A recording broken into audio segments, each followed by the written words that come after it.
কেউ চিন্তাই করতে পারে না এক একটা পরিবারের 6 জন শিশু, নবজাতক শিশু, এবং তারা দম বন্ধ হয়ে মারা গেল আমাদের অবহেলা, আমাদের ব্যবস্থাপনার অভাবের কারণে। হচ্ছে দুঃখজনক ঘটনা তো হতে পারে না। এবং আমি নিজে এই কারণেই এরকম একটি ঘটনায় স্বপ্রণোদিত হয়ে আমি বলেছি যে আইনগতভাবে যেন কেউ কোনো কারণে প্রকৃত অপরাধীরা যেন কোনো পার না পেয়ে যায়, সে কারণে আমার এখানে আসা।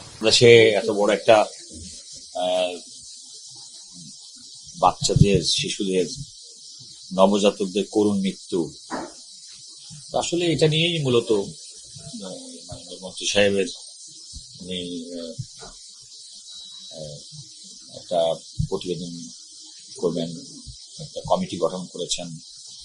এর আইনগতভাবে কিভাবে এটা প্রতিকার করা সম্ভব, কিংবা আমার কাছে মূলত আইনগত বিষয়টি জানার জন্যই মাননীয় মন্ত্রী সাহেব একটা উচ্চ পর্যায়ের বৈঠক করেছিলেন। আমি সেই বৈঠকে আইনগতভাবে রাষ্ট্রের সরকারের পক্ষে কি করার আছে, আইনগতভাবে কি কি পদক্ষেপ নেওয়া যেতে পারে, সেগুলো বলেছি।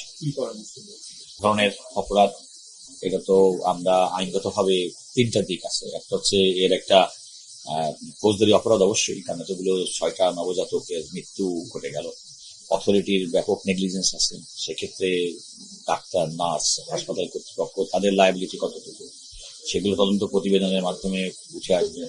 এখানে একটা ফৌজদারি মামলা হয়েছে, একজন গার্ডিয়ান মামলা করেছেন, সেই মামলা তদন্ত প্রতিবেদনে সেখানে ফৌজদারি অপরাধ হয়ে থাকলে সেটি প্রমাণিত হবেন। এবং এখানে ডিজি সাহেবের পক্ষ থেকে তার যে কোনো ক্লিনিক কিংবা হাসপাতাল কর্তৃপক্ষ পরিচালনার ক্ষেত্রে সরকারের গাইডলাইন মেনে চলার যে বাধ্যবাধকতা আছে, সেই বাধ্যবাধকতা সেখানে ছিল কিনা, সামগ্রিক বিষয়গুলো নিয়ে আমরা আলোচনা করেছি। তবে আমার কাছে যেটা মনে হয়েছে যে স্বাস্থ্যমন্ত্রী মহোদয় এবং যারা দায়িত্বশীল তারা অত্যন্ত আন্তরিকভাবে এরকম একটা এতগুলো বাচ্চার, এতগুলো শিশু, নবজাতকের মৃত্যু আনপ্রেসিডেন্টেড, বাংলাদেশে তো এমন ঘটনা ঘটে নাই। এবং আমি প্রসঙ্গক্রমে এটাও বলেছি যে আজকে যদি একটি বাচ্চা যদি কোনো কারণে কোনো কর্তৃপক্ষের অবহেলার কারণে যদি মৃত্যুবরণ করতো এবং যদি উন্নত কোনো বিশ্বে হতো, তাহলে তো হোল দেশটাই ওলটপালট হয়ে যেত। আমাদের নানা কারণে আমাদের দেশের মানুষ অনেক সহনশীল বলে হয়তো ব্যাপারটা, কিংবা ঈদের কোনো, কিন্তু এটা তো অত্যন্ত দুঃখজনক, মর্মান্তিক। এবং এর প্রকৃতপক্ষে যদি করার কোনো দায় থাকে, সেই দায় নিরূপণ করা এবং দায়ী ব্যক্তিদের বিরুদ্ধে আইনগতভাবে ব্যবস্থা গ্রহণ করার যে প্রক্রিয়া, আইনি প্রক্রিয়া আমাদের দেশে আছে, সেগুলো যথাযথভাবে অনুসরণ করার জন্য আমি এখনই মন্তব্য করতে চাই না, যেহেতু এখানে দুটি তদন্ত কমিটি, একটা মন্ত্রণালয় থেকে কমিটি করা হয়েছে, এটা একটা ফৌজদারি অপরাধ হিসেবে মামলা হয়েছে, সেই মামলা তদন্ত চলছে, এবং ডিজি সাহেবের পক্ষ থেকেও একটা ইন্সপেকশন কমিটি করা হয়েছে। যেহেতু এগুলো করা হয়েছে, ততক্ষণ পর্যন্ত পূর্ণাঙ্গ প্রতিবেদন না পাওয়া যায়, সুতরাং ওই ব্যাপারে মন্তব্য করা ঠিক না। একটা তো প্রতিবেদন তো 3 তারিখ পর্যন্ত সময় আছে। আমি প্রত্যাশা করি যে তারা সেই কমিটি প্রধানের সঙ্গে আমার কথা হচ্ছে, তিনি বলেছেন 3 তারিখের মধ্যেই রিপোর্ট দেবে। এখানে আজকে উল্লেখযোগ্য যেটা হচ্ছে যে কমিটিতে একটা কোঅপ করার সুযোগ ছিল।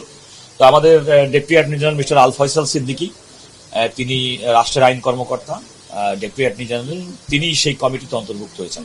সুতরাং এই কমিটির মন্ত্রণালয় কর্তৃক গঠিত যে তদন্ত কমিটি, সেই তদন্ত কমিটিতে তিনি একজন সদস্য হিসেবে থাকবেন, এবং আইনি যে সমস্ত কোনো কারণে যেন আইনি ফাঁকফোকরের মাধ্যমে প্রকৃতপক্ষে যদি কেউ দোষী হিসেবে চিহ্নিত হন, কিংবা ব্যক্তি বা প্রতিষ্ঠান তারা যেন কোনো পান না পান, সে বিষয়টিতে আইনগত পরামর্শ দেওয়ার জন্য থাকবেন।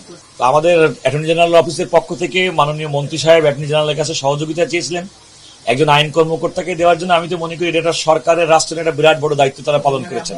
এই কমিটি অনেকগুলো বিষয় আছে, আসলে যেহেতু পুরো বিষয়টা আমি বলেছি যে তদন্তাধীন কিংবা অনুসন্ধানাধীন, সুতরাং সে বিষয়গুলো আমি মন্তব্য করতে রাজি না। আমি শুধুমাত্র আইনগতভাবে বলতে পারি যে এর যে আইনগত যে সমস্ত দিকগুলো, সেগুলো আমি মাননীয় মন্ত্রী সহ আজকে উচ্চ পর্যায়ের কমিটির সামনে উল্লেখ করেছি। আমাদের সদস্য অন্তর্ভুক্ত হয়েছেন, তিনি তাদেরকে আইনগতভাবে করবেন এবং আমার সঙ্গে কনসালটেশন করে।